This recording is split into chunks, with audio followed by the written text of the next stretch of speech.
తెలంగాణ ప్రజలకు నమస్కారం. నిన్న విన్నాం కదా రేవంత్ రెడ్డి ముఖ్యమంత్రి గారి యొక్క స్పీచ్. ఇది ఈయన గురించి ఏది మాట్లాడడానికైనా నాకు పూర్తిగా సర్వ హక్కులు ఉన్నాయి. ఎందుకంటే ఈయనను ముఖ్యమంత్రి చేస్తే ఇవన్నీ జరగబోతాయి అని చెప్పిన ఏకైక వ్యక్తిని నేను. అలా చెప్పినందుకు నన్ను సస్పెండ్ చేసిండ్రు, అది వేరే విషయం. కానీ ఇంతవరకు స్వతంత్రం వచ్చిన కాంచెలి రాష్ట్రము అనేక మార్లు ఆర్థిక పరమైన ఒడిదుడుకులకు పాల్పడ్డది. ఆ విధంగా ఆ పరిస్థితులు వచ్చినాయి. అయినా కానీ ఏ ముఖ్యమంత్రి కూడా మరి ఇంత నిసిగ్గుగా ఓపెన్గా నన్ను కోసినా కానీ రూపాయి వెళ్ళది అని చెప్పేసి ప్రభుత్వ ఉద్యోగులను కూడా బ్లాక్మెయిల్ చేసే విధంగా ఆయన ఓటర్లను బ్లాక్మెయిల్ చేసిండ్రు, పార్టీలను బ్లాక్మెయిల్ చేసిండ్రు, వ్యాపారవేత్తలను బ్లాక్మెయిల్ చేసిండ్రు, ఈరోజు పార్టీ కార్యకర్తలను బ్లాక్మెయిల్ చేసిండ్రు, ప్రజలను బ్లాక్మెయిల్ చేసిండ్రు, ఇప్పుడు ఉద్యోగులను కూడా బ్లాక్మెయిల్ చేస్తారు. ఈయన పథకాలు పెట్టే ముందు ఎవడు అడిగిండు అబ్బాయి ఈయన పథకాలు పెట్టమని? పథకాలు పెట్టే బాధ్యత కూడా ప్రభుత్వ ఉద్యోగుల పైన ఉంది అని అంటాడు ఈయన. ఒకసారి వినండి నేను ఏమన్నాడు. ఈ రోజు సమరం ప్రకటిస్తారు. ఎవరి మీద సమరం చేస్తారు? ఎవరిని మీరు ఈ రోజు ఎవరిని నిందించదలుచుకున్నారు? ఎవరిని కొట్టదలుచుకున్నారు? ఎవరి మీద మీరు యుద్ధం ప్రకటిస్తున్నారని నేను సంఘాల నాయకులను అడగదలుచుకున్నాను. మీకు బాధ్యత లేదా? 35 సంవత్సరాలు ప్రజలు మన జీత భత్యాలు ఇచ్చి రిటైర్ అయిపోయిన తర్వాత మనకు పెన్షన్ గురించి మన కుటుంబాలను ఆదుకుంటున్న 98% ప్రజల యొక్క పెన్షన్లు కానీ, రైతు రుణమాఫీ కానీ, రైతు భరోసా కానీ, ఉచిత కరెంటు కానీ, షాదీ ముబారక్ కానీ, కళ్యాణ లక్ష్మి కానీ, ఆర్టీసీలో ఆడబిడ్డలకు ఉచిత ప్రయాణం కానీ, ఇవన్నీ చేయాల్సిన బాధ్యత ప్రభుత్వ ఉద్యోగ సంఘాల నాయకుల మీద లేదా? ప్రజాప్రతినిధుల మీద మాత్రమే ఉన్నదా? మాకే కాదు, మీకు కూడా వాళ్ళే జీతభత్యాలు ఇస్తున్నారు. మీకు ఉద్యోగాలు ఇచ్చింది కూడా ఈ ప్రజలే కదా. మీకు ఉద్యోగాలు ఇచ్చిన వాళ్ళే మాకు ఉద్యోగాలు ఇచ్చిన మనందరం కలిస్తేనే ప్రభుత్వం. దయచేసి 100%. ఇప్పుడు ఆయన ఏమంటుండ్రు? పథకాలు ఇలా ప్రభుత్వ ఉద్యోగాలు ఇచ్చిండ్రా వాళ్ళు చేయడానికి? నువ్వు ఇచ్చినావు, మీరు ఇచ్చిండ్రు. ఎందుకంటే గత ప్రభుత్వం చేసిన అరాచకాలపైన దేనిపైన కూడా ఒక రోజు కూడా నువ్వు ఉద్యమం చేయలే. నా కాళేశ్వరం మీద చేయలే మీరు పూర్తి ఉద్యమం, నా మిషన్ భగీరథ మీద చేయలే, నా ధరణి మీద చేయలే, నా దళిత బంధు మీద చేయలే. ఏ ఒక్క దానిపైన న్యాయమైన పోరాటం కానీ, ప్రజలలో పోయి మాట్లాడడం కానీ మీరు ఏ ఒక్కటి కూడా కార్యక్రమం పూర్తి చేయాలి. గ్రూప్ 1 క్వశ్చన్ పేపర్ లీక్ అయితే ఒక బంధు పిలిపియాలి మీరు. ఏం ఉద్యమం మేమేం చేయకుండా ఈరోజు ఫ్రీగా సీట్ ఎక్కుతున్నామంటే రేపు ఎవరు మాసం కార్యకర్తల పేరు వస్తుందని చెప్పి ఒక 6 పథకాలు నీ డిప్యూటీ సీఎం ఇద్దరు కూడా సంతకాలు పెట్టొద్దు. నేను ఈరోజు డబ్బులు లేవని చెప్తుండ్రు. ఇవి పథకాలు ఎవరు చేసే పథకాలు ఇవి? నేను ప్రతి పాయింట్ పైన ఎక్స్ప్లెయిన్ చేస్తాను. నేను ఈరోజు ఇంకో రాష్ట్రంలో శాంతి భద్రతలు 100% ప్రపంచ స్థాయిలో పోటీ పడి అమలు చేస్తున్నాం. కాబట్టి ఈరోజు ప్రపంచ దిగ్గజ కంపెనీలైన అమెజాన్ లాంటి కంపెనీలు 60,000 కోట్ల రూపాయలు మన రాష్ట్రంలో పెట్టుబడులు పెట్టింది ఈయననే అంటాడు. శాంతి భద్రతలు బ్రహ్మాండంగా ఉన్నాయని చెప్పి ఈయననే అంటాడు. ఈరోజు మీరు శాంతి భద్రతలు అంటే కేసులు తక్కువైనాయి, అందులో ఏమాత్రం డౌట్ లేదు. ఎందుకంటే ప్రజలకు ఆదాయం తక్కువైంది కాబట్టి ఈరోజు తాగుడు తక్కువైంది కాబట్టి కొట్టాడలు తక్కువైనాయి, నేరాలు తక్కువైనాయి. అంతకుమించి నువ్వు చేయడం వల్ల ఏదో జరిగిందని చెప్పడం మాత్రం ఇది పూర్తిగా దివాలా కోరుతనము. ఒక కుటుంబం విచ్ఛిన్నమైపోయి చిన్నాభిన్నమైపోయి ఆర్థికంగా పూర్తిగా దివాలా తీస్తే రాష్ట్రం మొత్తం ఆర్థికంగా దెబ్బతిన్నాము. ఒక కుటుంబం విచ్ఛిన్నమైపోయి చిన్నాభిన్నమైపోయి ఆర్థికంగా పూర్తిగా దివాలా తీస్తే ఎట్లుంటుందో తెలంగాణ రాష్ట్ర ప్రభుత్వం యొక్క ఆర్థిక వ్యవస్థ అట్లనే ఉంది. ఆర్థికంగా లేదు, అప్పు పుడతలేదు, అనా పైసా ఎవడు ఇస్తలేడు. ఎవరినైనా కలవడానికి పోతే బ్యాంకర్లు దొంగలను చూసినట్టు చూస్తున్నారు తెలంగాణ రాష్ట్రం. అవును, నువ్వు దొంగల లెక్క చూడకుంటే ఎవరంటేనే అదే కదా చెప్పేది. దావోస్కు పోతే నీ ముఖం చూసి ఎవరు రూపాయి ఇయ్యారు, ఎందుకని దొంగలు చూసినట్టు చూస్తారని. నువ్వు చెర్లపల్లి జైలుకు నువ్వు దొంగ పని మీద పోయినావు కదా, ఓటుకున్నావు దొంగ పని మీద పోయినావు కదా. దొంగను చూసినట్టు చూడకుంటే దొరను చూసినట్టు చూసి నీకు లోన్ ఇస్తారా? నీకు ఏం చూసి లోన్ ఇస్తారు? నీకు దొంగను చూసినట్టే చూస్తారు. లేదు, అప్పు పుడతలేదు, అనా పైసా ఎవడు ఇస్తలేడు. ఎవరినైనా కలవడానికి పోతే బ్యాంకర్లు దొంగలను చూసినట్టు చూస్తున్నారు తెలంగాణ రాష్ట్ర ప్రతినిధులను.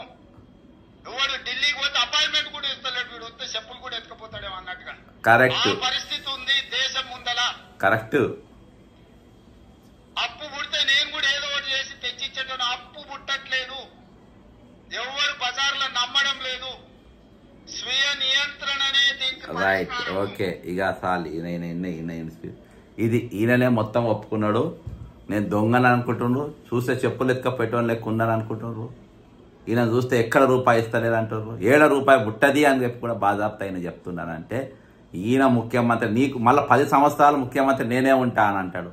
అరే నీతో ఒక్క సంవత్సరం బరాబర్ కాలే, 10 ఏళ్ళు ఉంటావు నువ్వు వెంటనే రాజీనామానన్నా చేయాలి. ఈరోజు రాష్ట్రం దివాలా కోరుతనం అయిపోయింది. నేను ఎక్కడికైనా అప్పు కోసం పోతే నన్ను దొంగను చూసినట్టు చూస్తుండ్రు, నన్ను ఎవరు కూడా దొరను చూసినట్టు చూస్తలేరు. ఈరోజు నన్ను చూస్తే చెప్పులు ఎత్తుకపోయటం లెక్క చూస్తుండ్రు. కాబట్టి ఈరోజు నేను ముఖ్యమంత్రిగా అనర్హుణ్ణి అని చెప్పి నువ్వు చెప్పుకున్నావు. నువ్వు చేత కాకపోతే రాజీనామా చేయి. ఎందుకు రాష్ట్రాన్ని నాగం చేస్తావు నువ్వు? ఎందుకు ఈరోజు నువ్వు సంపాదన లేదు, కేవలం అప్పులపైనే ఆధారపడుతున్నావు అంటే అది పాలనే కాదు. గత ప్రభుత్వం చేసిందే నువ్వు చేస్తున్నావు. గత ప్రభుత్వం 7 లక్షల కోట్ల అప్పు చేసింది. నువ్వు ఏం చెప్పినావు? ఐఆర్బి కంపెనీకి రింగ్ రోడ్డు పైన రోజు 2 కోట్ల లాభం ఉంటుంది, అది వాళ్ళకి ఇస్తా అనంటే వాళ్ళకు ఆయన ఇచ్చిన పైన మహాత్ముడు ఎవరు, మిస్టర్ ది గ్రేట్ కేసీఆర్ గారు. మరి నువ్వు విజిలెన్స్ కేసు వేసి వాపసు తెస్తాను కదా, ఇవాళ రోజుకు అది 3 కోట్ల రూపాయల ఆదాయం ఇస్తుంది. మరి అది వాపసు తీసుకోవాలి కదా. ఈరోజు అదే కాదు, నీకు ఈరోజు హైడ్రాతో ఇల్లు కూలగొట్టడం వల్ల నీకు అమ్మకాలు బంద్ అయిపోయినాయి, రిజిస్ట్రేషన్లు తక్కువ అయిపోయినాయి, ఈరోజు నిర్మాణాలు తక్కువ అయిపోయినాయి. ఆదాయం ఎక్కడికి వెళ్ళి వస్తుంది నీకు?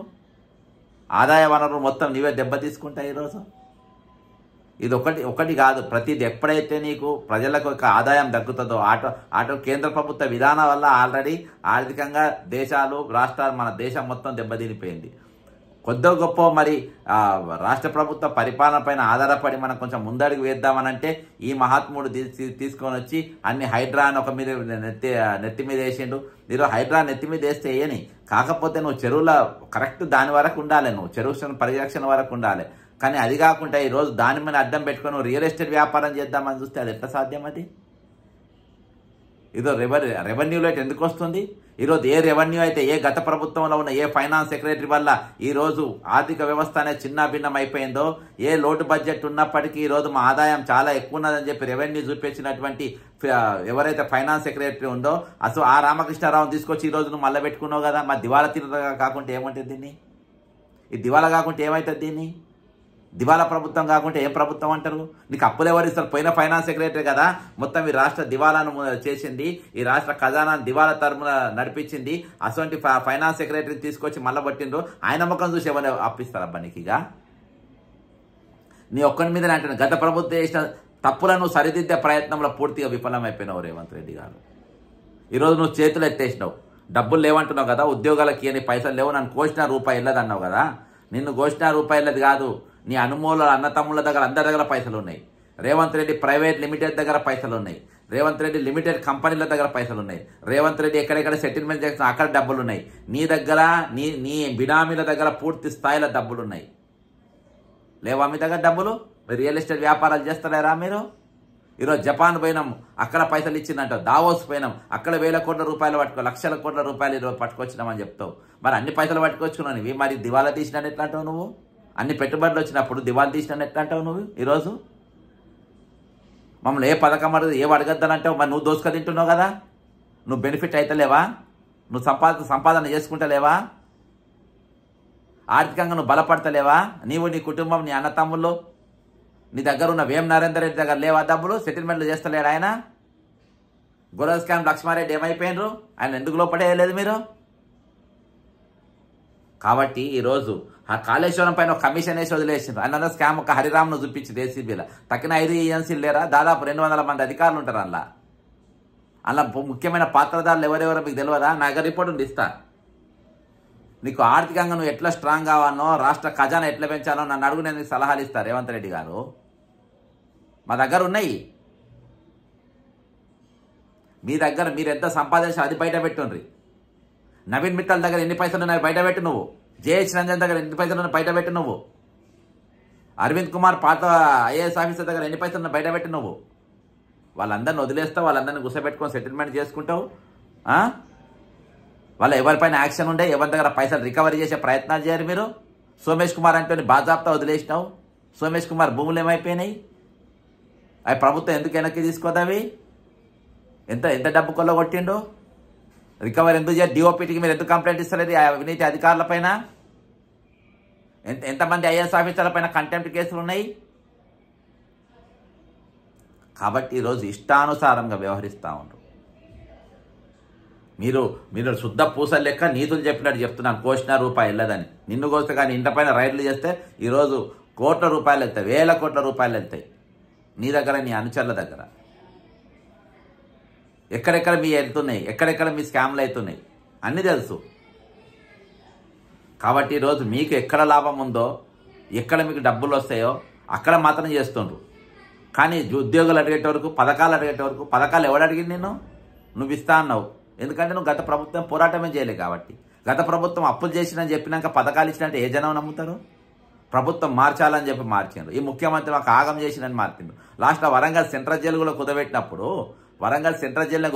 నువ్వు పథకాలు అమలు చేస్తాను ఏ విధంగా అనుకున్నావు మిస్టర్ రేవంత్ రెడ్డి అని బట్టి విక్రమార్క అండ్ కాంగ్రెస్ పార్టీ? ఇలా స్ట్రైట్గా అడుగుతున్నా, ఏ విధంగా అనుకుంటారు మీరు?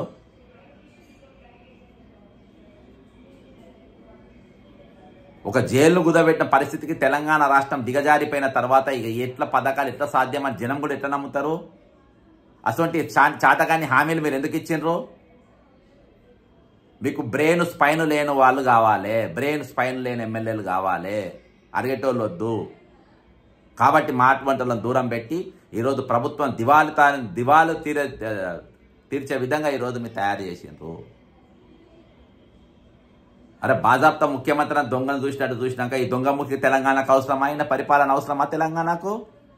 మమ్మల్ని చూసే చెప్పులు కూడా ఎత్తుకపోతారేమో అనుకో, చెప్పుల దొంగను చూస్తుండ్రు అని అనుకున్నాక తెలంగాణ ముఖ్యమంత్రి అవసరమా? ఈ 4 కోట్ల తెలంగాణ ప్రజల ప్రతినిధి ఈ విధంగా మాట్లాడవచ్చా?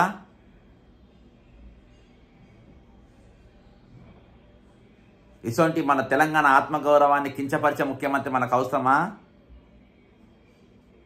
ఈరోజు మా తెల్లాలేస్తే ఆత్మగౌరవం అని చాలా పెద్ద పెద్ద మాటలు ఆత్మగౌరవం కోసం తెలంగాణ స్వయం పాలన, నీళ్లు నిధులు నియామకాలు మాకే అని చెప్పేసి మాట్లాడిన ప్రగల్భాలు పలికిన ఆ నాయకులు ఎక్కడికి పోయినరు? ఎవరి సంకనాకుతుండ్రు? ఎవరి సంకలది వచ్చిండ్రు? కొంతమంది మేధావులు ఆ ప్రభుత్వంలో చెంచాగిరి చేసిండ్రు, కొంతమంది మేధావులు ఈ ప్రభుత్వంలో చెంచాగిరి చేస్తుండ్రు. కేవలం మేధావులకు కావాల్సింది పైసలు, పథకాలు, వాళ్ళ కుటుంబ పథకాలు, పదవులు తప్ప వేరే తెలంగాణ ధ్యాస లేదు, యాస లేదు, తెలంగాణ అవసరమే లేదు. కనబడుతుంది తెలంగాణ వెంట డాగ్స్. తెలంగాణ అనేది ఆర్థిక వ్యవస్థ కాదు, ఆత్మగౌరవం కూడా ఈరోజు కుక్కల పాలైంది. చాలా బాధతో చెప్తున్నా. ఆత్మగౌరవం అనే తెలంగాణ లేనే లేదు, అది అబద్ధం. అది ఏ రోజు క్వార్టర్ బాటిల్కు 5 రూపాయలు 500 నోటుకు ఓటు అమ్ముకున్నామో అదే రోజు ఆత్మగౌరవం. అది తీసుకున్న మొత్తం ఎవరికి ఆత్మగౌరవమే లేదు. నోటు సీసా తీసుకున్నోనికి ఎవ్వరిని కూడా ఆత్మగౌరవం లేనే లేదు. దాని గురించి మాట్లాడనే వద్దు. ఇలా ముఖ్యమంత్రి చెప్పిండు, దొంగలను చూసినానంట. కాబట్టి స్ట్రేట్గా చెప్తున్నా, ముఖ్యమంత్రి గారు 10 సంవత్సరాలు కాదు, మీరు 10 రోజులు కాదు, 10 గంటలు కాదు, 10 నిమిషాలు కూడా మీరు ముఖ్యమంత్రి మీద కుర్చీ మీద కూర్చునే మీకు నైతిక హక్కు లేదు. మీరు కూర్చోవద్దు. మీరు వెంటనే దాన్ని రాజీనామా చెల్లిపోవాలి. మీతో చేత కాదు, మీతోని కాదు. మీరు దోచినంత, మీరు మిగిలింది దోచుకోవడానికి మీరు వచ్చిండ్రు, అది దోచుకుంటుండ్రు. కేసీఆర్ తోని పోటీ పడుతున్నారు. కేసీఆర్ అంత తిన్నాడు, నేను తింటే తప్ప అని చెప్పి మీరు తింటుండ్రు. అదే మేఘా కృష్ణారెడ్డిని తీసుకొచ్చి నీ సంకల పెట్టుకున్నావు. అదే పొంగిరెడ్డి శ్రీనివాసరెడ్డితో వ్యాపారం చేపిస్తున్నావు. జరుగుతూనే ఉన్నాయి. కాబట్టి ఒక్క నిమిషం కూడా తెలంగాణ ముఖ్యమంత్రి రేవంత్ రెడ్డి గారు ఆ కుర్చీలో కూర్చునే నైతిక హక్కు లేదు. మీరు వెంటనే రాజీనామా చేయాలని చెప్పేసి తెలంగాణ ప్రజల తరఫున డిమాండ్ చేస్తున్నా. మీకు ఆత్మగౌరవం లేదు, ఆత్మాభిమానం లేదు, ఆత్మ న్యూన్యతలో మీరు ఉన్నారు. మీరు ఒక్క నిమిషం కూడా కుర్చీలో ఉండడానికి వీలు లేదని తెలియజేసుకుంటూ సెలవు తీసుకుంటున్నా. జై తెలంగాణ, అమరవీరులకు జోహార్.